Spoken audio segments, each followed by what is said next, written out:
partir de este momento compartiremos información a todo riesgo para que el desastre no nos alcance. Bienvenidos sean todos, les saluda Adelfo Solarte y desde ya le damos inicio a esta edición especial del programa Información a todo riesgo, que llega a ustedes con el apoyo del Centro de Investigación en Gestión Integral de Riesgos, CIGIR. Tal vez algunos no lo recuerden, pero Información a todo riesgo es el primer programa radial creado en Venezuela para apoyar la información útil y oportuna sobre la forma de gestionar nuestros riesgos ante desastres. Inició el programa en octubre de 2010 y se prolongó hasta el año 2020, cuando la pandemia y otras nos obligaron a suspenderlo. Y como hace años atrás, Gulfo. Así es, Adelfo, hoy retomamos información a todo riesgo porque un nuevo acontecimiento, en este caso un evento hidroclimático extremo, ha vuelto a romper la cotidianidad de Mérida como estado. Precisamente este retorno puntual, pero que esperamos sea la chispa para una normalización de este espacio, se referirá a la situación de emergencia generada por las fuertes lluvias y las consecuentes crecidas del 24 de junio en el páramo merideño. Sin duda alguna, este episodio necesita de una lectura desde los especialistas. ¿Por qué? Bueno, para que nos ayuden a comprender las causas y consecuencias de un fenómeno como este. Así es, Nilsa. Aquí hay que decirlo también que aquí se habla del riesgo, es una producción de la Organización Comunicadores por la Gestión del Riesgo, con el respaldo, ya lo hemos dicho, del CIGIR. Y ahora, Nilsa, darle el pase a nuestros invitados en Mérida. Vamos a apoyarnos para ellos entes del gobierno regional y nacional.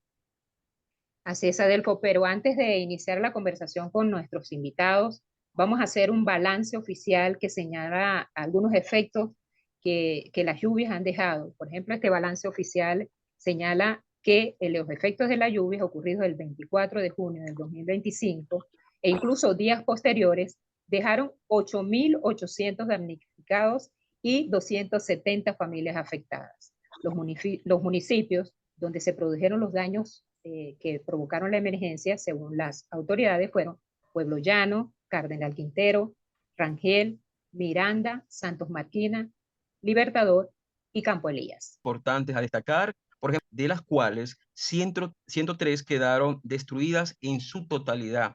También 151 viviendas presentaron algún tipo de riesgo elevado.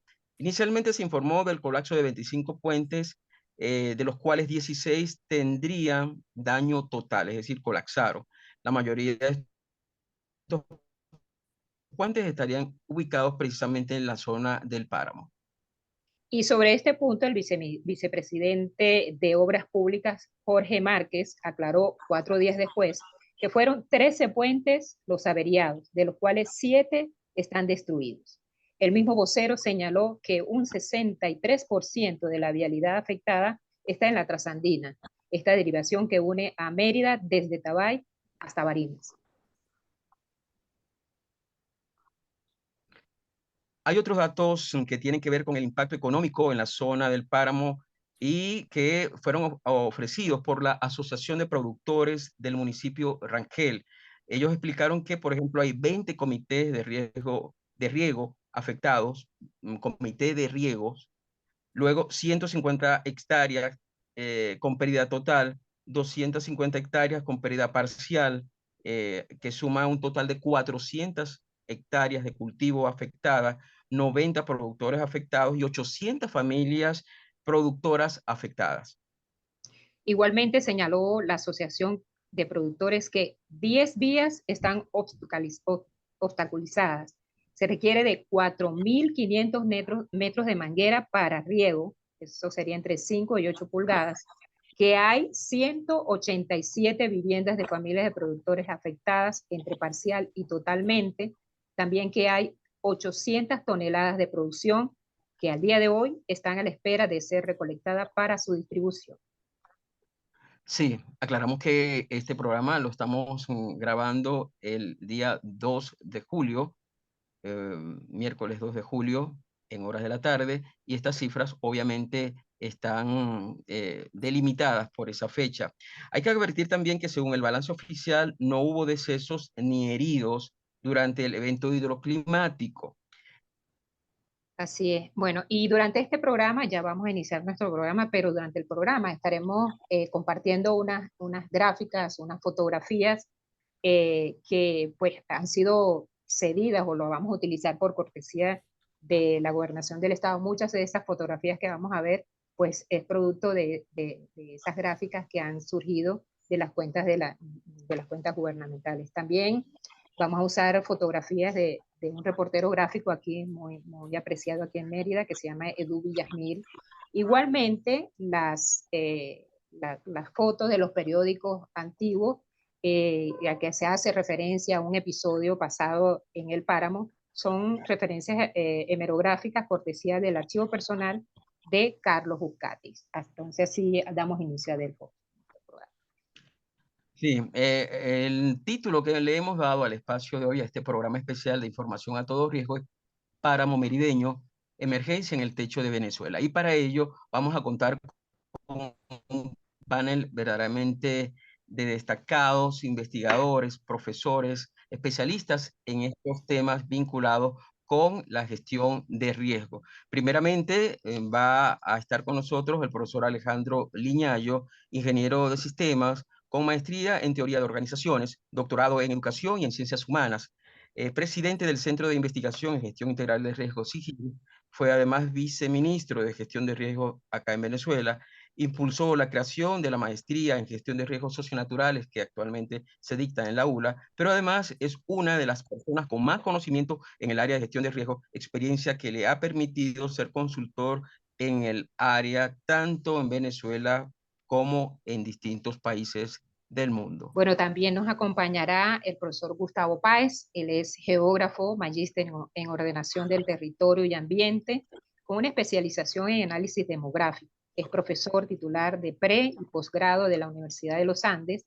Es investigador del Centro de Investigación en Gestión Integral de Riesgo, SIGIR. Y nuestro tercer invitado será el profesor Josué Araque, geógrafo, profesor de la Facultad de Ciencias Forestales de la Universidad de los Andes, director del Instituto de Geografía y Conservación de Recursos Naturales Antonio Luis Cárdenas y coordinador de la Maestría en Gestión de Riesgos Socionaturales de la Universidad de los Andes.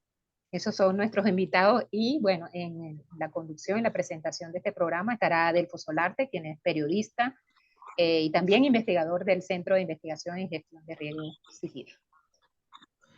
Y por supuesto, nuestra compañera Nilsa Gulfo, también investigadora del SIGIR. Ambos también pertenecemos a la organización Comunicadores por la Gestión de Riesgo y nos hacemos parte, digamos, de esas iniciativas que cada vez empiezan a verse más vinculadas con la necesidad de plantear estrategias de comunicación en el área de gestión de riesgo. Así es, Adelfo. Bueno, iniciamos la pregunta. Vamos a hacer una pregunta general, empezando por Alejandro El Liñayo. Para todos sería esta pregunta. De entrada y de manera preliminar, ¿qué lectura desde lo humano y como experto, ustedes tres, qué lectura hacen de este nuevo y lamentable episodio ocurrido con la mayor intensidad en el páramo merideño? Bien, bueno, muchas gracias por la invitación. Un gusto, Adelfo, un gusto, Nilsa. Un abrazo a Josué y a Gustavo. Realmente me parece muy significativo estar nuevamente en este espacio después de tantos años, de tanto trabajo y de tantas actividades que llegamos a desarrollar juntos, siempre con el tema de lograr ver cómo se pudiese divulgar y que el conocimiento que tiene que mantenerse detrás que existe alrededor de este tema llegue a toda la sociedad. Pues nada, cuando tú pides una lectura, definitivamente la lectura es una visión personal. Yo no me voy a extender mucho, solamente siempre a uno le duele un poco que tanto trabajo de tanta gente durante tantos años evaluando, mapeando, modelando, definiendo, esto se va a venir aquí, esto va a fallar aquí, esto va a tener problemas por acá, finalmente todo lo que se dice que iba a pasar ocurre. Entonces siempre es una sensación de cierta impotencia, ¿no? Cuando tú te das cuenta que eh, penosamente no logramos dar con la fórmula que permita que todos los actores, el sector privado, las instituciones, las comunidades, puedan como anticiparse un poco a la ocurrencia de estos temas, ¿no? Yo siempre planteo que todos los que tienen la bendición de vivir en un lugar tan hermoso como Mérida, en eso que esencialmente es una zona, todos allá ocupan la mayor parte de valles paradisíacos entre montañas. Esos valles siempre fueron generados por procesos muy parecidos a los que se acaban de ver. De hecho, inclusive hace millones de años deben haber sido procesos mucho más violentos. Entonces, el tema es que el territorio que de alguna manera ya se ocupa se crea producto de este tipo de fenómenos, ¿no? Es parte de la dinámica que permite que existan esos valles paradisíacos entre esas montañas. Entonces, todos solemos disfrutar el poder estar allí, pero a ratos no entendemos las consideraciones, la letra pequeña del contrato de ocupación que nos imponen los ríos, lo que nos imponen las quebradas. Y dicen, bueno, bienvenido, ocupe, usufructe, pero tenga cuidado porque yo tengo también mis dinámicas y usted tiene que aprender a convivir con eso porque si usted no se ordena y ocupa adecuadamente por las buenas, yo voy a venir a hacerle para que usted ocupe por las malas y se ordene por las malas. Entonces, esa es de alguna manera la sensación que me genera y obviamente recordar tanto a personas icónicas como el profesor Carlos Ferrer, el profesor Jaime Lafayette y otros profesores icónicos de la ULA que le dedicaron la vida a tratar de decir dónde y que iban a ocurrir las cosas que penosamente hoy por hoy se han registrado. Profesor Gustavo Páez, que además, hay que decirlo, coprotagonista de esta situación. ¿Qué nos puede dar como primera impresión? Sí, bueno, saludos, buenas tardes y muchas gracias por la invitación a esta iniciativa. Sí, yo suscribo también las palabras del profesor Alejandro. De verdad que hay una sensación de tristeza, de una gigante impotencia, como observar que no hemos aprendido la lección durante tantos años. Y no solamente no hemos aprendido la lección cuando ocurren eventos de este tipo, hidroclimáticos, hidrometeorológicos, sino que tampoco hemos aprendido la lección cuando acontecen otros tipos de fenómenos asociados a otros tipos de amenazas, como la amenaza sísmica o como por ejemplo los movimientos de masa. Solo por citar tres amenazas que son probablemente las que principalmente afectan a la población venezolana. Es claro también que tenemos unos cuantos años como sociedad en general dedicados más a atender la emergencia, ¿sí? A orientarnos más hacia la preparación y respuesta con ciertas debilidades, pero nos hemos enfocado más como sociedad a esa parte. Y pienso que hemos descuidado otro binomio importante, como lo es la prevención y la mitigación, que contempla una multiplicidad de medidas y acciones, múltiples medidas y acciones que estarían enmarcadas allí, como por ejemplo el tema de los sistemas de alerta temprana, el ordenamiento territorial, tanto a nivel urbano como a nivel rural, ya la planificación urbana, la reducción de riesgos frente a desastres, la gestión de riesgos, la educación ambiental, el tema de las obras ingenieriles o las medidas estructurales, o sea, un conjunto de acciones y medidas, entre otras, que pudiese citar, que están dentro de ese engranaje de prevención-mitigación que pienso que se ha dejado mucho de lado, se ha descuidado. No es que no se han hecho cosas, pero pienso que en las últimas décadas eso se ha descuidado y lamentablemente nos hemos dedicado es a contar lamentablemente fallecidos, lesionados, pérdidas materiales. Eso es lo que yo he denominado que nos hemos convertido en una sociedad principalmente post-mortem, ¿sí?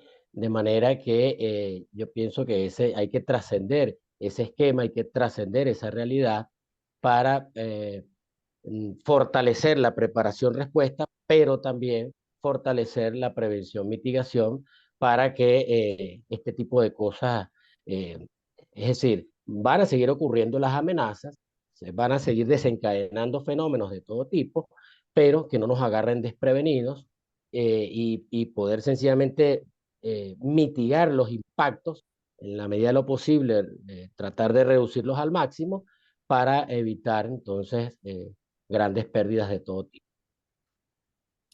Profesor Josué, bueno, usted como coordinador de la maestría en gestión de riesgo y también a cargo de una institución tan importante en este momento, ¿cuál es su lectura sobre eso? Bueno, buenas tardes, pues, agradecidos de poder compartir en este espacio. Lo primero es señalar que la situación es lamentable porque, bueno, toda esta situación adversa genera dolor en la gente por las pérdidas. En este caso, no hubo pérdidas humanas, pero sí por todas las pérdidas económicas. Eh, Comparto lo que los profesores han señalado, pero de eso yo hago una lectura de señalar y puede ser como hasta contradictoria, pero que ha habido unos esfuerzos en el trabajo de diagnóstico tan importantes que nos dice que tenemos unas capacidades en medio de todas las adversidades de las universidades, en el caso nuestro de la Escuela de Geografía, del Instituto de Geografía y de la maestría, que dan respuesta a que los estudios dicen, pues lamentablemente se cumple. Entonces, pues, por eso digo que es paradójico. Pero bueno, ahí hay información, hay análisis, hay caracterización, o sea, tenemos diagnóstico, decía hoy a los estudiantes de comunicación social, tenemos diagnóstico de muchísimos lugares, de Mérida y de Venezuela. O sea, por ello no tenemos problema y que además tienen una rigurosidad tal que el margen de imprecisión o de error es bajo. Entonces, no es que somos premonitores del desastre, pero sí podemos decir con cierta seguridad lo que puede pasar. Entonces, yo creo que ese es un camino importante que nos debe dar cierto fresco de que en ese sentido hay cosas que se están haciendo, pero indiscutiblemente hay unos esfuerzos que todavía están quedando muy atrás. Eh, Debemos, por lo menos en las primeras de cambio, saber que toda esta información que se tiene y que se viene generando está disponible. O sea, esa es la razón de ser de la universidad, de generar conocimiento, de generar propuestas. Y bueno, son los entes de decisión los que deben ejecutar o llevar adelante estas cosas. Y fíjate, Adelfo y Nilsa, de la maestría, en el año 2019 se hizo una propuesta de gestión de usos del suelo desde la perspectiva hidrogeomorfológica para la microsistema urbano de Mucuchíes. Fíjense lo curioso y particular. O sea que allí hay toda una descripción de la amenaceológica, por decirlo de alguna manera, y está allí disponible. O sea, está en la biblioteca, se han hecho los enlaces, pero bueno, es necesario que se motiven otros espacios, otros interlocutores para que esto se dé, pero yo sí digo que ante la adversidad que lamentablemente está pasando toda esa población del páramo, podemos decir como con la cabeza en alto de que lo que se viene diciendo cosas importantes, ¿no? Gracias. El profesor Alejandro Liñayo una vez emitió una frase que decía que el olvido es uno de los principales detonantes de los riesgos, de los desastres. Y para luchar contra el olvido hay que mirar hacia atrás y ver lo que ha pasado. Creo que tiene información importante que nos puedes mostrar, profesor Liñayo. Sí, perfecto.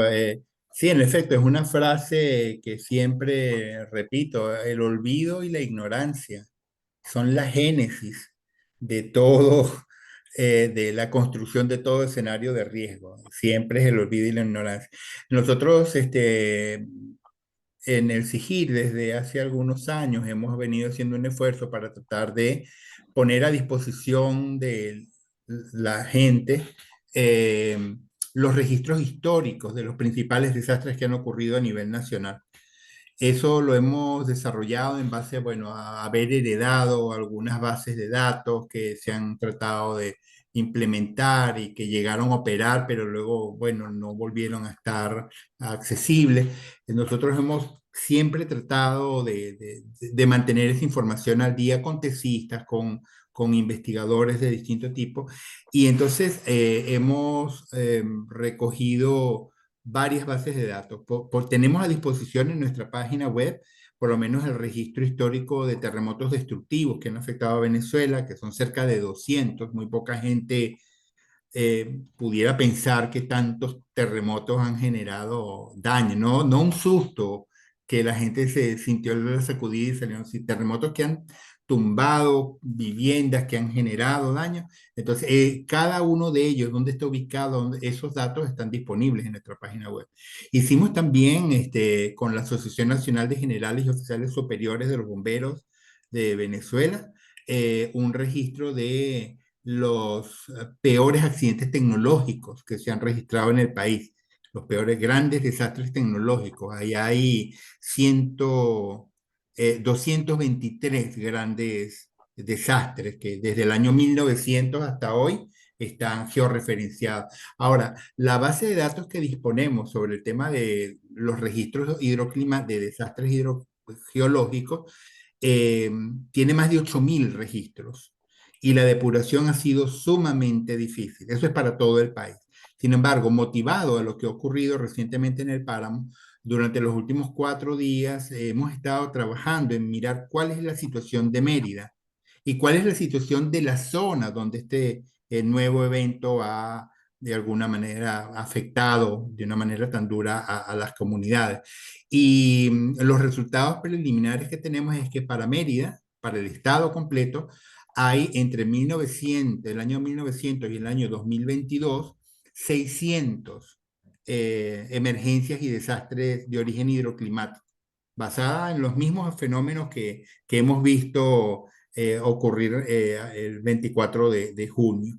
Y si nosotros acortamos, no a todo el estado, sino a los 7 u 8 municipios que han resultado afectados, el total de eventos históricos que tenemos es de 146 eventos. El primero de estos se registra en 1920. Ahí en la gráfica ustedes pueden ver una gráfica en donde se muestra en color amarillo años en donde hubo un número de desastres de afectación leve, son los de color amarillo. Los de color anaranjado son de afectación moderada y los de color rojo son de gran afectación, que generaron miles de damnificados, destruyeron casas, acabaron con puentes. Datos muy parecidos cuando tú lees las descripciones a la descripción que ustedes hicieron originalmente. Si tú ves en las bases de datos que tenemos, y las hemos hecho públicas recientemente en nuestras redes sociales, esos 146 eventos, como les digo, identificamos que hay 70 eventos para los mismos municipios que han sido afectados esta ocasión. Hay 70 eventos de afectación leve, 32 eventos de afectación media y 20 desastres de gran afectación en los mismos municipios del páramo que tenemos hoy por hoy. Entonces, nada, el llamado, yo creo, es que estos datos lo que demuestran es que esto no es algo circunstancial, esto no es una circunstancia particular. Estos eventos son eventos de reconocida recurrencia histórica, con los que hemos convivido siempre y con los que penosamente vamos a tener que seguir conviviendo. Eso implica que hay que tener cuidados muy especiales cuando uno decida ocupar cualquiera de estas zonas, ¿no? Han ido apareciendo recientemente recortes de prensa de eventos que han ocurrido en los últimos 20 o 30 años y que cuando tú lees de alguna manera las descripciones, que se muestran en esos trabajos periodísticos, pues te das cuenta que parece que estuviéramos hablando de lo que está ocurriendo hoy, ¿no? Los mismos miles de millones en pérdida, los números de puentes que se cayeron son más o menos parecidos, etcétera, ¿no? Esta foto me parece muy aleccionadora y con esto quiero terminar de alguna manera mi participación hoy, porque no quisiera abordar otros temas. Este es un tema que da para un montón de opiniones, pero yo recuerdo que cuando el, el hermosísimo proyecto de Valle Hermoso, ¿no? Eh, comenzó a desarrollarse, yo tuve la oportunidad de conversar, trabajaba en defensa civil, me acuerdo, en los 90 por allá, y comenzamos a ver que había, bueno, como una intención lo que recuerdo que haber conversado con algunas de las personas que estaban trabajando en eso era decir, entiende muy bien las implicaciones que tiene ocupar aquí y entiende que lo que usted tiene aquí en este terreno que es maravilloso es un contrato de inquilinato con el río Chama. El río Chama le va a permitir a usted hacer uso, usufructuar la zona, hacer feliz a muchísimos niños, pero es indudable que cada cierto tiempo el río Chama le va a pasar una factura. Lo mismo ocurre en el Valle del Mocotíes, lo mismo ocurre en los valles del Motatán o en la zona de Santo Domingo. ¿Ves? Cuando la gente hace una truchicultura aprovechando las aguas del río, ¿dónde colocas la truchicultura? Pues obviamente en el medio del cauce. Hay que entender que esos son alquileres. Lo que te cuesta esa truchicultura es un pago provisional, es un pago temporal. Voy a hacer este pago aquí para poder utilizar esto adecuadamente durante 30 años, durante 20 años, durante 50 años, no sabe. Pero hay que entender esa noción de que esos terrenos son del río y hay que aprender que, bueno, eh, de eso se trata. Llegué a tener varias experiencias con antiguos pobladores de la zona alta del Mocotíes, que viendo que se acababa de destruir su casa, uno les decía, y estaban volviendo a reconstruir en el mismo sitio.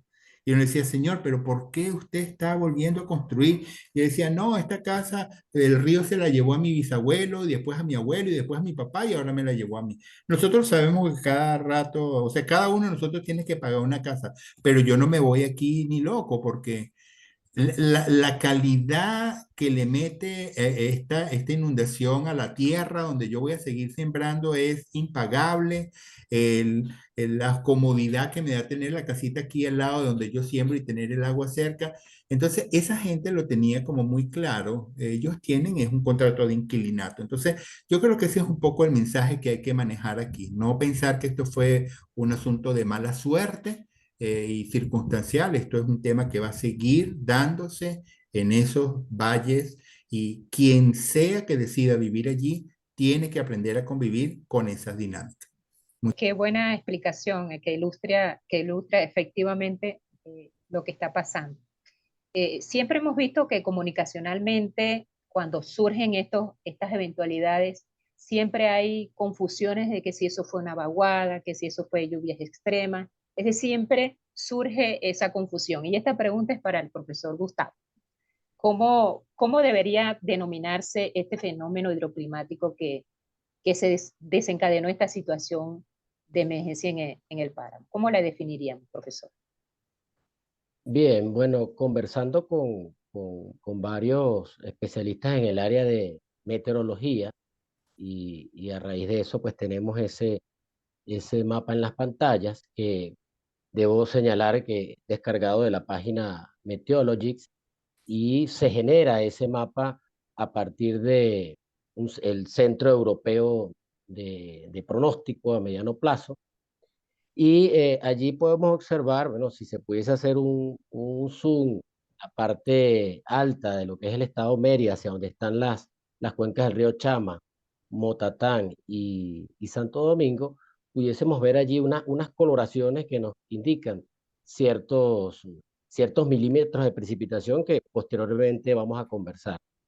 Y este panorama que se observa acá en el mapa, y específicamente lo que ocurrió el día 24, a manera de hipótesis de génesis meteorológica, como lo denominan los meteorólogos, todo indica que hubo una combinación entre la onda tropical del este número 9 y la interacción con lo que es la zona de convergencia intertropical, que como es normal, por esta época del año, afecta a buena parte del territorio venezolano. Y a eso se le adicionan otras perturbaciones meteorológicas identificadas. Entonces, parece ser que la combinación de diferentes fenómenos meteorológicos condujeron a estas lluvias para el 24 de junio. Y como observamos, no solamente lluvias importantes en Mérida, sino también en otras partes del país, incluso en Colombia, como podemos observar allí hacia la parte de lo que es la región del Arauca, de Colombia y de Venezuela, y buena parte de lo que es Apure hacia el municipio Páez, y también unas precipitaciones importantes hacia el piedemonte andino llanero correspondiente a Barinas y Portuguesa. Y también pudiésemos hacer una comparación, un cuadro comparativo que se muestra o que se puede mostrar a continuación, y enlazando eso además con lo que hablaba el profesor Alejandro, comparando lo que es el evento del año 93 con el del 24 de junio. Lo que observan allí en sus pantallas es una comparación, por decirlo de alguna manera rápida, sobre algunos aspectos. La fecha de ocurrencia, bueno, fíjense que coincide con el mes de junio, y a pesar que fueron en fechas diferentes, son muy cercanas. En cuanto a la duración de la lluvia, bueno, según el informe del Ministerio del Ambiente del año 93, entre 14 y 15 horas aproximadamente fueron las precipitaciones en aquel momento. Y eso medido a través de estaciones meteorológicas en aquella oportunidad.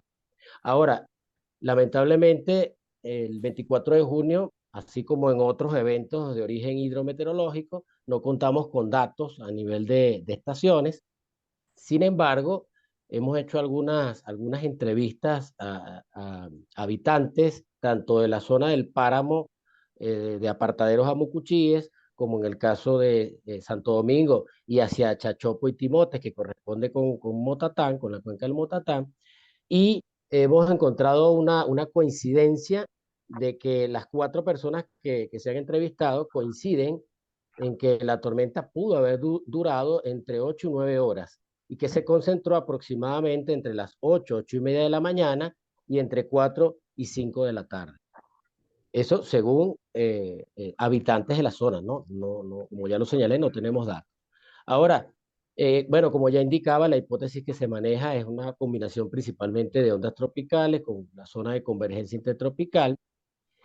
Ya en relación a la precipitación caída para ese momento, bueno, para el año 93, según el informe del ministerio, entre 20 y 35 milímetros aproximadamente, medido con datos de estaciones, pero fíjense que según el mapa que mostramos anteriormente, uno puede observar que en la misma zona la precipitación fluctuó también entre 20 y 35 milímetros aproximadamente. Entonces, allí ya tenemos una coincidencia también importante. Y se aprecia también un núcleo que se orientó más hacia la cuenca del Santo Domingo, donde las precipitaciones fueron un poco superiores, entre 40 y 45 milímetros. Ahora, aquí hay que destacar que, bueno, porque para algunos hidrólogos les parece un poco bajo estos valores para detonar esa respuesta hidrológica que observamos. Sin embargo, revisando el propio informe del Ministerio del Ambiente, hay unos datos allí interesantes tomados de estaciones de la época, donde si uno observa los rangos de algunas precipitaciones registradas en esas cuencas altas que han generado años atrás crecidas, por ejemplo, del río Chama, nos encontramos que estos rangos de precipitación están dentro digamos, de esos rangos registrados en el pasado, que han generado crecidas en el Chamo. O sea que es muy probable que entonces, con estas características similares, se haya generado. Entonces, o sea, que las características que tuvimos en el año 93, desde el punto de vista meteorológico, pudieron haber sido similares a la del 2025 y se genera entonces el evento hidrometeorológico que ya conocemos.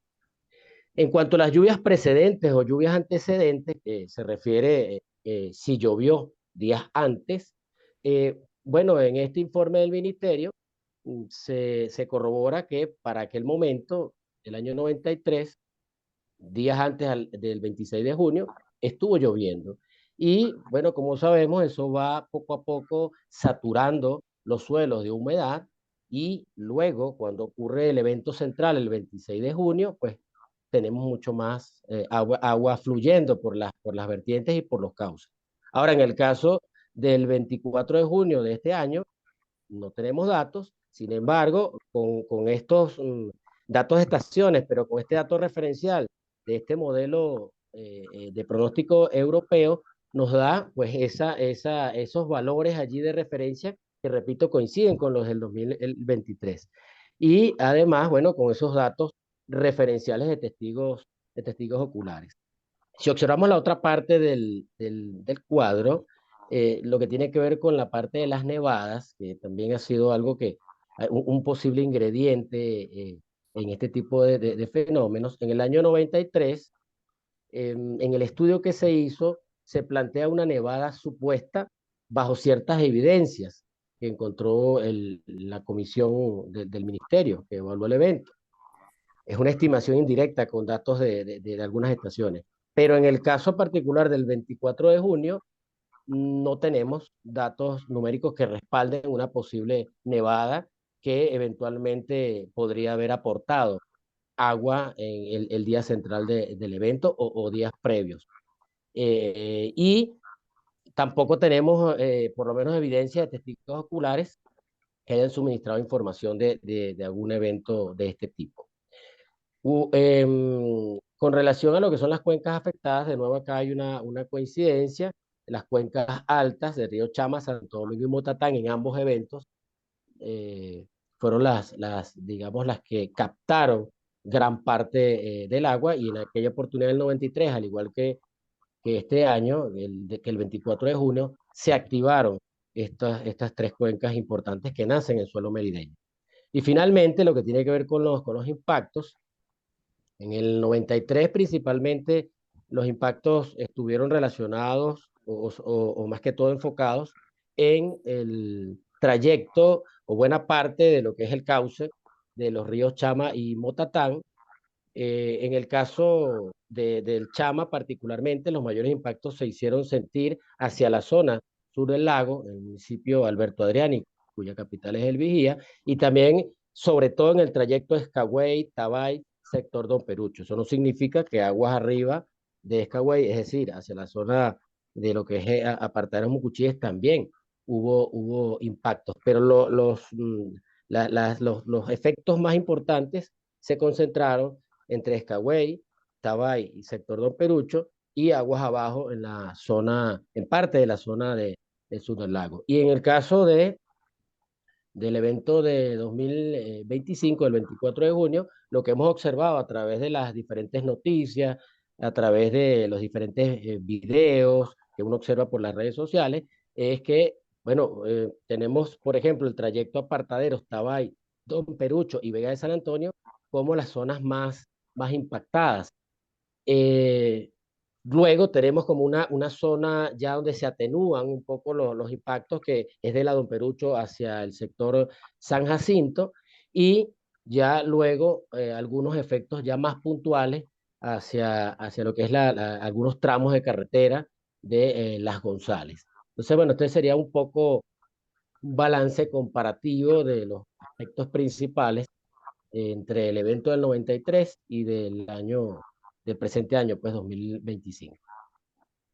Sí, gracias, profesor Páez. Es impresionante, sí, la similitud de ambos eventos, y eso nos permite tomar su explicación y la que de manera precedente dio el profesor Alejandro con respecto a la parte histórica, para preguntarle al profesor Josué Araque sobre lo que podríamos decir es la visión o el comportamiento de la población con respecto a esta situación. Ya sabíamos, lo ha dicho el profesor Páez, que estaba lloviendo, ya se sabe que ha habido eventos precedentes. Entonces, profesor Josué, ¿qué nos puede usted decir con respecto a la lectura que le puede dar a lo que ha sido el comportamiento de la ciudadanía? Hemos visto manifestaciones de solidaridad, de apoyo en estos días post evento, pero previamente en esa parte preventiva, sí es posible descubrir algunos signos de claridad, de participación consciente de la gente frente a la posibilidad de que un evento como este volviese a ocurrir. Bueno, mira, Adelfo, lo primero, y me permito enlazar con los datos que señalaba el profesor Liñayo, eh, aunque no está registrado tácitamente, la gente en su memoria y en su cosmovisión tiene el recuerdo de eventos pasados. De hecho, testimonios que han podido tomar algunos de los periodistas o de algunas de las personas que han podido estar ya en situ, bueno, han recogido de personas mayores que efectivamente recuerdan del evento del año 93, hace 30 años, pero también señalan de que hace 60 años tuvo algún evento más o menos en las mismas características.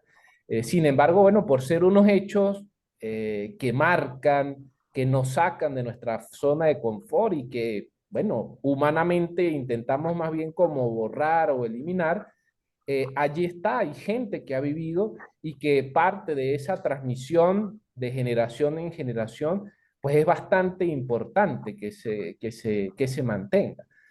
A eso se suma de que fundamentalmente, y bueno, quienes nos escuchan de distintas regiones de Venezuela y del mundo, pues fundamentalmente esta zona afectada tiene una riqueza poblacional, riqueza cultural formidable. O sea, es una gente sumamente trabajadora, es sumamente entregada, o sea, desde su cosmovisión religiosa, tiene una fe en el catolicismo sumamente grande y hay una cohesión social sumamente importante que se evidencia en las distintas organizaciones. Una organización con muchísima tradición en la zona del páramo son los sistemas de riego, porque contradictoriamente otra vez, esta zona ahorita tiene mucha agua, pero hay problemas dramáticos de agua para regar las cosechas y ha habido una organización, por lo menos desde los años 70, muy importante y eso ha llevado que efectivamente las comunidades tengan cultura organizativa. Y eso se mezcla con, bueno, toda la organización comunitaria que se ha ido promoviendo a lo largo de los últimos años como política de Estado y bueno, que lleva a tener una organización de base que conoce sus comunidades, que conoce su realidad, que tiene monitoreada, o sea, tiene estructurada cómo son esas comunidades y eso, bueno, es una fortaleza porque las comunidades tienen información. Pero adicionalmente, como decía en esa breve descripción de la población, pues es una población que no está de brazos cruzados a la espera de, sino que se activan, porque bueno, son personas dedicadas a la actividad agrícola, hombres y mujeres hemos visto cómo han salido a abrirse paso entre el barro, entre el agua, con maquinaria que tienen los mismos pobladores o, bueno, con una simple pala o un pico para abrirse espacio. Hay que destacar que este evento pues, fue en horas diurnas, lo que podemos decir que fue una ventaja, porque bueno, las personas tuvieron esa posibilidad de estar alertas y bueno, de moverse de los sitios de mayor problemática de manera rápida. Entonces, podríamos decir, y esto no afirmándolo científicamente, pero que vemos que hay una adaptación de las comunidades a estos eventos. O sea, para las generaciones más jóvenes les es desconocido porque no lo han sufrido. Pero efectivamente, para los pobladores de mayor edad, que saben cómo es el comportamiento de cada uno de esas quebradas, de esos ríos, de esos movimientos de masa, etcétera, no les es totalmente ajeno, ¿no? Entonces, sí ha habido en las primeras horas un despertar rápido de la población. Los que están allí en situ, efectivamente la solidaridad no se ha dejado ganar porque, bueno, Mérida en su conjunto se ha movido a través de las distintas ONG, de la universidad, de los entes públicos, protección civil, gobernación, etcétera, para canalizar recursos vitales, agua, ropa, calzado, porque bueno, es una zona fría, donde hubo familias que perdieron absolutamente todo, pero que es tal, realmente, insisto, y no por ser petulante de la población, pero bueno, en Venezuela, en distintas ciudades de Venezuela se ha movilizado esa ayuda y también uno ve que eso ha trascendido las fronteras. O sea, en esta situación donde tenemos venezolanos en todo el mundo, bueno, hay movimientos en Colombia, en Estados Unidos y en otros sitios más, canalizando ayudas. Ya por lo menos veíamos de que esa ayuda, entonces, por lo difícil del acceso que se ha dado, como motorizados, organizados, pues han sido esos héroes en dos ruedas que han podido ingresar y llevar el vital líquido, la comida, y parece, o sea, nuevamente, como parte de esa generosidad del venezolano y del merideño, que a lo interno de la misma zona de afectación, pero que hubo menos pérdida, pues de eso poco que pueden tener, han sido solidarios con las zonas más afectadas, Apartadero, Santo Domingo, Timote, Tabay, entre otras. Así que podemos decir que hay unas capacidades allí. Que esto está sistematizado, eso lo podríamos poner un poquito en duda. Yo creo que ha venido siendo una respuesta un tanto, sí ayudada por algunas políticas, pero más por ese sentir de la gente que, insisto, nos permitiría decir que ha habido una adaptación para responder a estos eventos. Vemos que 8 días después del evento, donde ha habido pérdidas importantes de las calzadas, o sea, tramos completos que han sido devastados, ha podido haber acceso y, bueno, la población empieza a volver a empezar.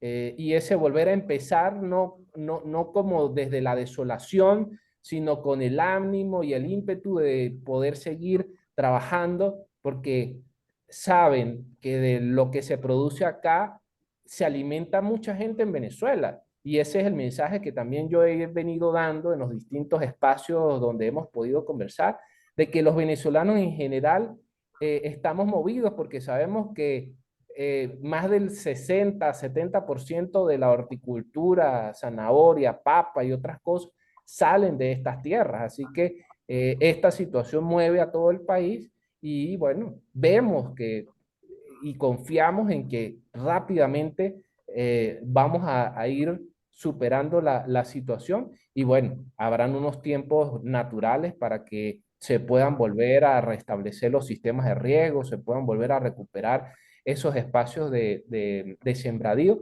pero bueno, es un escenario que nos permite valorar muchísimos elementos, unos que todavía requieren de mayor ímpetu, otros donde vemos que sin que medie ese rigor científico, viene avanzando. Y eso, me permito, para cerrar, nos muestra de que ese divorcio, por decirlo de alguna manera, entre la ciencia y el saber popular, en estos momentos encuentran puntos en común. Y es un reto también para quienes estamos inmersos en la gestión de riesgo para decir, bueno, cómo todo eso que se viene presentando en gráficos, en datas estadísticas, en imágenes de satélite, bueno, la gente lo puede conocer y utilizar. Quizás no en la misma medida que lo puede utilizar el hidrólogo, el geógrafo o otros, pero que la gente lo utilice para poder tener unas respuestas mucho más atinadas, ¿no? Voy a tomar un elemento que puso en el tapete el profesor Josué, y es sobre la distribución de ayuda. Y para eso voy a hacer una pregunta al profesor Alejandro, porque bueno, Alejandro ha trabajado, ha tenido mucha experiencia en esas eventualidades, has estado en desastres, has convivido con las personas, ya nos echaste la anécdota, nos contaste la anécdota de lo de Vallehermoso, y siempre lo de la distribución de las ayudas siempre ha sido polémico, porque al final pareciera que allí entra una especie de desorden que hace poco equilibrada la distribución de las ayudas, ¿no? Según desde tu experiencia, profesor Alejandro, de su experiencia, ¿cuáles serían los principales parámetros para organizar una ayuda como en el caso del páramo? Esto porque ese en este momento ha sido uno de los puntos más polémicos que Sí, hemos claro. visto, porque hay como un enfrentamiento entre las autoridades, entre la propia comunidad, entre el que aparentemente quiere ir a ayudar, pero Sí, también el que va a tomarse las fotos. sí. Entonces se ha convertido de verdad en un punto polémico. Sí, bueno, para no hacerlo muy largo, ese no es un tema propio de Venezuela, ese es un tema del mundo. Durante los años 80 tempranos, la Organización Panamericana de la Salud, me acuerdo, que trató de promover un programa de enseñanza en temas de desastres. Y uno de los temas más álgidos que ellos trataban de plantear era el delicado equilibrio que hay alrededor del tema de la ayuda. Porque cuando la ayuda no se canaliza adecuadamente, se puede convertir en un enorme problema. Lo que hay que entender alrededor de la ayuda internacional o la ayuda nacional o los centros de acopio, ese es un tema que estudiamos en campo en muchas ocasiones en distintos países de América Latina y particularmente en Venezuela, es que eh, todo lo que se dona a una comunidad afectada por un desastre tiene un costo, su costo más alto no es el costo mismo del bien que estás donando, sino es el costo asociado a la recepción, procesamiento, transporte, almacenamiento y distribución y entrega final. Y ese costo lo paga la comunidad afectada. Si no hay un adecuado mecanismo previamente elaborado y construido y articulado para que esas cosas funcionen bien, es siempre un problema. Una respuesta espontánea demasiado anárquica, porque realmente la experiencia que hay es que eh, tú puedes verte de un momento para otro recibiendo tal cantidad de ayuda. Yo he estado por lo menos en situaciones de desastre en donde tú tenías toneladas de material que te llegaba en cajas sin estar adecuadamente clasificada, medicinas en distintos idiomas o frascos abiertos, porque la gente con el corazón en la mano dice, aquí queda un poquito de este jarabe, yo lo voy a mandar y entonces tiene que haber alguien que tome, se dé a la tarea de clasificar, de ver qué puede ir para dónde. Y un tema también que hay con la ayuda internacional, con la ayuda es que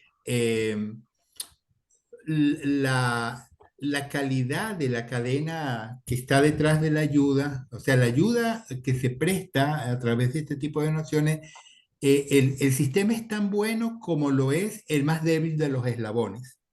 Nosotros llegamos a ver, por lo menos en Vargas, eso está en algunos videos que tenemos en nuestro canal de YouTube, que algunos estados estaban capacitados en los protocolos de suma de la OPS y clasificaban los bienes y la ropa por talla y por tipo y los mandaban en unos aviones Hércules. Y cuando llegaban a Vargas, recuerdo que nosotros estábamos ahí desde muy temprano apoyando las operaciones de emergencia, en algún momento llegaban las cajas y había un soldado que no sabía nada de suma ni entendía, entonces él abría la caja, esto es ropa, láncelo allí. Entonces en los pasillos exteriores del aeropuerto de Maiquetía habían unas montañas de ropa que había venido previamente clasificada, pero como la gente no entiende cuál es el código y entonces tú veías a los damnificados que bajaban de los helicópteros en el aeropuerto escarbando en unas montañas de zapatos para tratar de conseguir dos zapatos que no es que sea el mismo par de zapatos, sino más o menos parecidos y uno izquierdo y uno derecho para poder ponerse. Entonces, ese es el drama que tiene la ayuda. Ahora, la realidad es que la única manera en que eso funcione es si el trabajo se hizo previamente.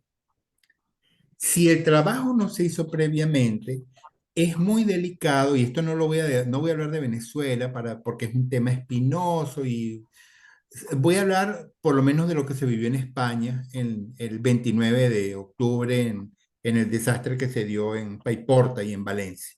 Se dio exactamente lo mismo.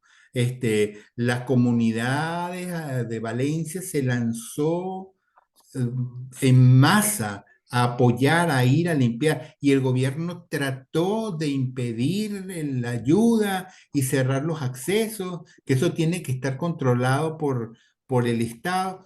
Fue un error garrafal, inclusive desde un punto de vista meramente político. O sea, si usted no hizo nada, ese proceso va a quedar en manos de los mecanismos de autoorganización de sistemas complejos.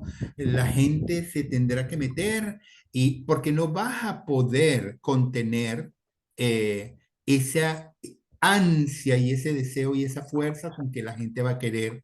Entonces, se van a cometer errores, pero lo peor que puedes hacer tú es pararte por la fuerza a decir, la ayuda no va a entrar, porque eso tiene un costo muy alto, tanto en lo político como en lo ético. La imagen que dejas es cuál. Ahí está la gente clamando estamos entrando a pesar de esos entes del gobierno que no solamente no ayudan, sino que no quieren que no ayudemos. Entonces, en ese tipo de casos, la experiencia lo que te enseña es que lo mejor que lo que se pudiera hacer es facilite el proceso, asuma que no va a ser todo lo ordenado que se quisiera, pero bueno, ese es el precio que usted tiene que pagar por no haber hecho adecuadamente protección civil antes.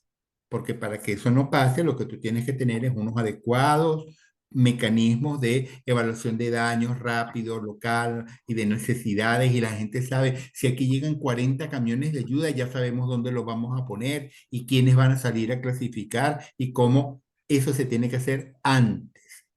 Después ya no tiene sentido. Ahí tiene que privar eh, la- las los maravillosos misterios de la teoría del caos y los procesos de autogestión de sistemas complejos. Es lo que queda. Así es, profesor Alejandro. Ya en estos minutos finales de este programa especial, quisiéramos como vislumbrar un poco lo que puede dejarnos esta experiencia, como para tomar algunas acciones, algunas recomendaciones, etcétera. Eh, Recientemente, el doctor Luis Eduardo Moro, un problema de gestión del territorio, es una evidencia de que no se ha gestionado correctamente el territorio. Entonces, quisiera preguntarle al profesor Gustavo Páez, de esa perspectiva, el profesor Gustavo, que es especialista también en la parte de demografía, cómo este proceso de poblamiento de lo que es el páramo merideño si ha estado o no, por lo menos atado a unos principios básicos de gestión del territorio, y si no es así, ¿qué enseñanza o qué acción más o menos urgente habría que aplicar para contribuir a que próximos eventos no tengan la magnitud que tuvo este reciente acontecimiento hidroclimático? Profesor Gustavo. Bien, pues dificulto que el proceso digamos, de ocupación del páramo merideño y de lo que es los diferentes usos de la tierra esté apegado a algún tipo de, digamos, de planificación rural o de ordenamiento rural, ¿no?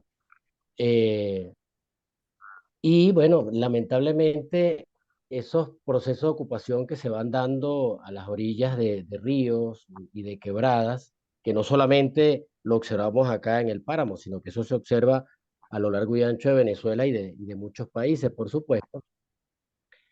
Pero ese tipo de ocupación, en este tipo de eventos naturales, es una de las cosas que pasa más factura, ¿no?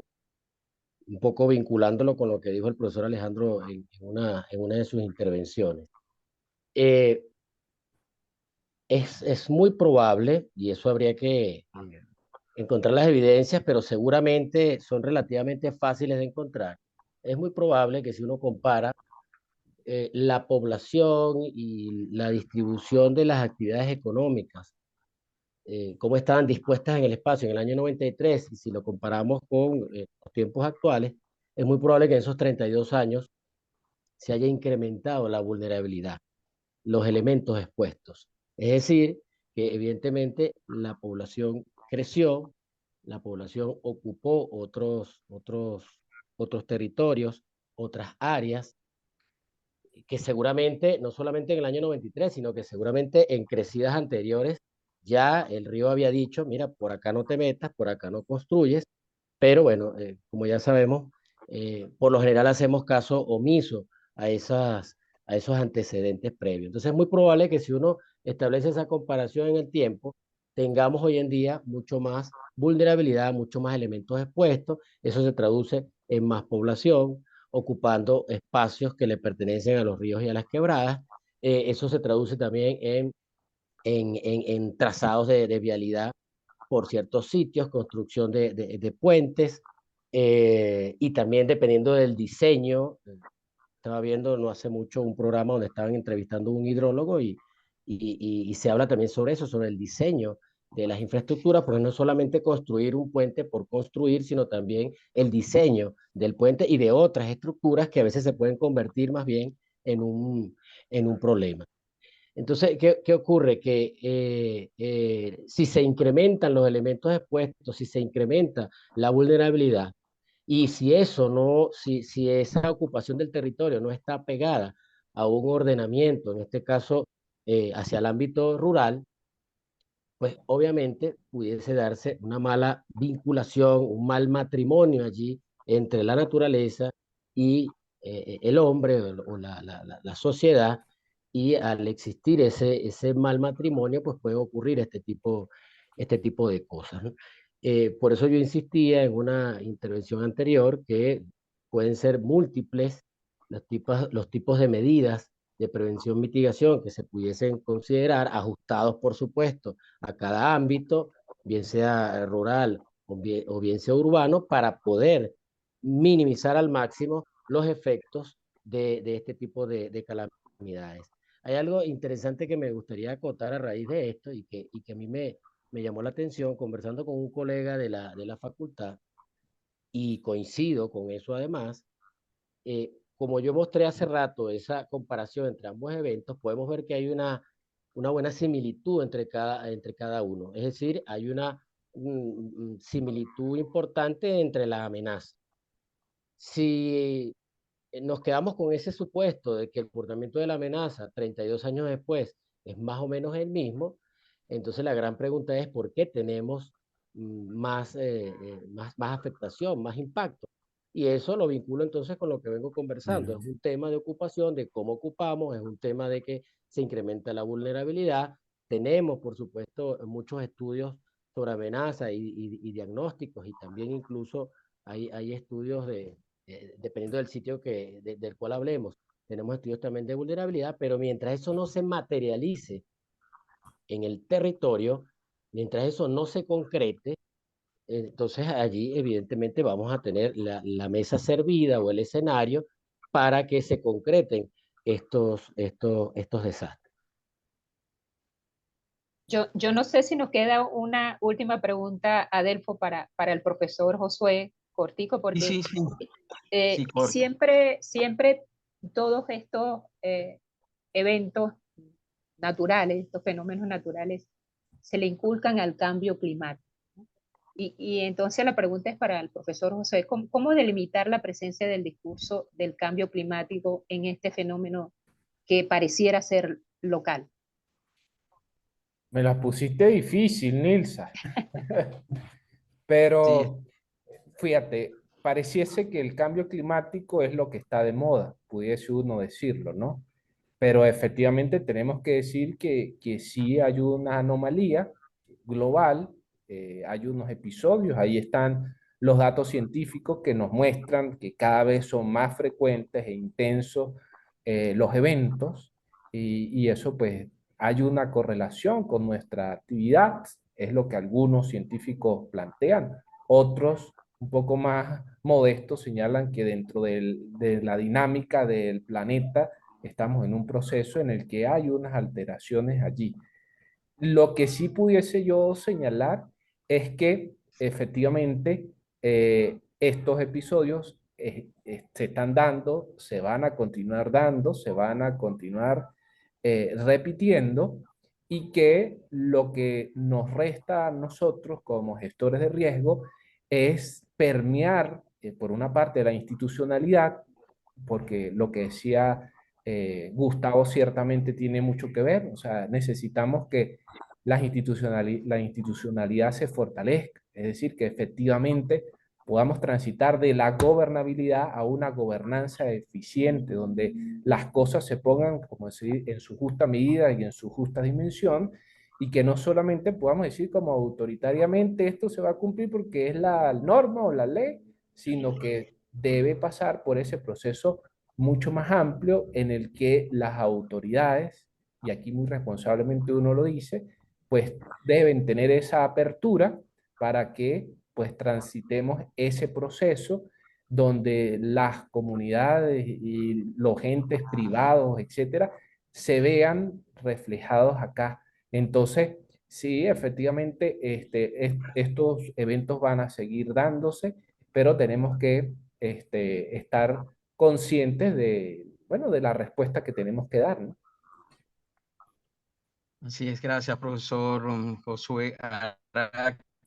Ya para finalizar, porque estamos ya comenzamos preguntándoles a todos qué sabor les dejaba esta situación, este evento, qué sensación en lo humano y en el plano de expertos les deja esta situación a cada uno de ustedes. Y yo veo que en la mayoría de los casos, pues sí, hay un cierto, vamos a decirlo así, que es predominante, y es que pareciera que más allá de lo que nos esforzamos por decir, por enseñar, o ustedes como expertos por educar a la gente, por mostrar, más allá de las orientaciones que reciben las autoridades, pareciera que siempre es cuestión de tiempo para que las cosas vuelvan a ocurrir de la misma manera. Entonces da como esa sensación un poquito de que pese a más allá de lo que se haga, vamos a volver a chocar o a tropezar con la misma piedra.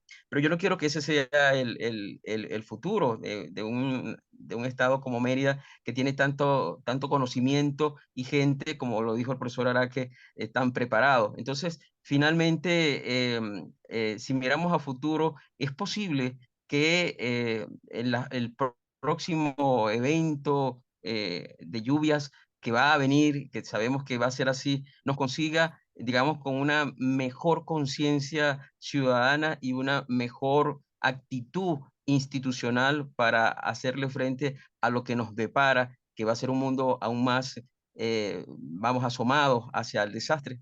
Profesor Alejandro, y quisiera que fuese una respuesta puntual.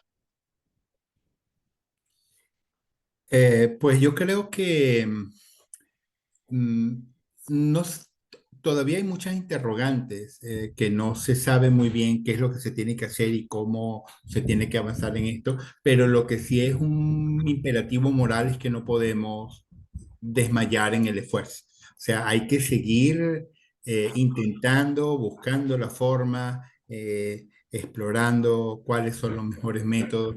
Yo creo que desde el punto de vista técnico, científico, el problema está medianamente bien caracterizado, están los mapas. El drama es cómo convertir ese conocimiento en políticas públicas y en agendas ciudadanas. Y yo creo que ese es un esfuerzo en el que tenemos que seguir trabajando. Yo creo que en la medida que eh, estos eventos se vayan dando por las buenas o por las malas, la ciudadanía va a tener que empezar a entender, bueno, qué precauciones tengo que tomar, qué debo hacer para evitar que se repita. Y yo creo que ese puede ser de alguna manera el camino a seguir. Yo siempre le planteo, y con esto cierro, que es muy difícil que tú le achaques al Estado que a la hora de un desastre no des una respuesta inmediata y perfecta, porque es que los desastres no te lo permiten, por definición. También es muy difícil que tú le achaques al Estado que no se haya ordenado adecuadamente el territorio, porque a veces los estados inclusive hacen el intento, pero es que la gente necesita, reclama el espacio y no entienden por qué no puede construir allí cuando lo necesitan hoy por una crecida o por un terremoto que puede venir dentro de 50 o 100 años. Ahora, y eso genera esas presiones que hacen que las cosas a veces se hagan mal. Pero yo lo que sí siento que es una responsabilidad inherente del Estado es que toda persona tiene que garantizarse el derecho a saber en dónde está ubicado y qué cosas es lo que tiene alrededor y dónde está haciendo sus inversiones, dónde está haciendo el pequeño negocio que quiere implementar. El derecho a saber es un principio fundamental en donde la gente tiene que, sabiendo que aquí eventualmente puede haber una inundación, usted tomará la decisión o no, si ocupa o no. Entonces yo creo que eso pone el reto mucho más allá del quehacer técnico, científico y del modelado y de los mapas, y lo lleva mucho más a un plano comunicacional, un plano educacional, donde realmente yo siento que están los grandes retos y es hacia allá donde, donde tenemos que seguir empujando, Adelfo. Gracias, profesor. Gustavo Páez. Sí, yo creo que también hay que ir en esa línea, en seguir insistiendo, en seguir generando conocimiento, en seguir estudiando, porque si bien es cierto, hay similitudes entre diferentes amenazas o eventos que uno puede estudiar, también es cierto que cada evento tiene su particularidad. Desde la Universidad de los Andes, como sabemos, las universidades, una de las grandes funciones que cumplen es la investigación. Se ha hecho, por supuesto, un importante esfuerzo de muchos trabajos, como ya se ha comentado. Y desde ese punto de vista, bueno, como academia, como profesionales en diferentes áreas, seguiremos tratando de aportar ese grano de arena para estudiar todo este tipo de situaciones, para obtener conclusiones pertinentes, pero sobre todo recomendaciones y hacer esos esfuerzos para que esas recomendaciones puedan ser oídas tanto a nivel del Estado y sus instituciones involucradas, como también a nivel de las comunidades, porque recordemos que nosotros también cumplimos otra función, además de la docencia y la investigación, que es la extensión. De manera que si por una vía de pronto no llega el conocimiento, pudiese llegar por otra vía. Claro, obviamente, en la actualidad eso no es tan sencillo. Quizás antes era mucho más fácil cumplir con esa labor de extensión, incluso también con la investigación. Sin embargo, sabemos que todavía hay un buen conjunto de profesionales, profesores, investigadores, que seguimos, pues, dentro de la universidad, haciendo grandes esfuerzos para poder generar conocimiento y tratar de bajar esos resultados, pues, de diferentes investigaciones hacia las comunidades y que también se haga eco a nivel de las instituciones. Se sigue haciendo ese esfuerzo y bueno, yo creo que eso en algún momento puede dar buenos frutos, así como en otras oportunidades también ha ocurrido de la misma manera, que puede surtir efecto.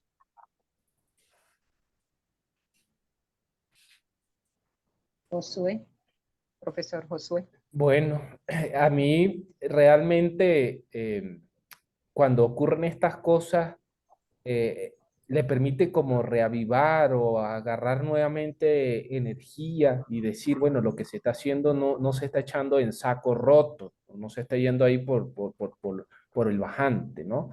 Yo coincido que uno de los grandes temas aquí es continuar con la formación y que esa formación como desde la visión que, bueno, el profe Alejandro Liñayo y toda esa generación que gestó bases para la gestión de riesgo en Mérida y en la ULA, plantea que debe ser transversal, bueno, seguir haciendo en el caso nuestro aquí en la Universidad de los Andes, esa vinculación en las distintas aristas, o sea, tenemos la maestría en la Facultad de Ciencias Forestales y Ambientales y hay una vinculación con la Escuela de Geografía, pero también hay un desarrollo importante en la Facultad de Arquitectura o en la Facultad de Ciencias Jurídicas para ver qué hay que decir desde allí o en la Facultad de Humanidades y Educación o en la Facultad de Medicina.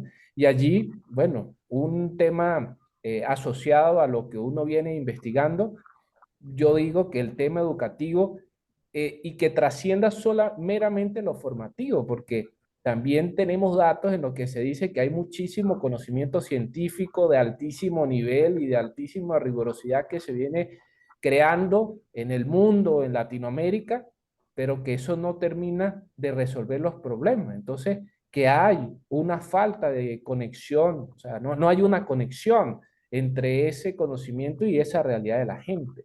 Entonces, creo que ahí hay un trabajo importante que se debe seguir aupando para buscar modos, mecanismos para que esa información se pueda hacer accesible a la gente. O sea, ustedes como comunicadores, que también es otra de las grandes aristas donde la gestión está, la población informada es mucho menos vulnerable, como ya lo decía el profesor Liñán, espalda o que esté ignorante de donde está, porque asume, suena una analogía, asume el riesgo de estar donde está.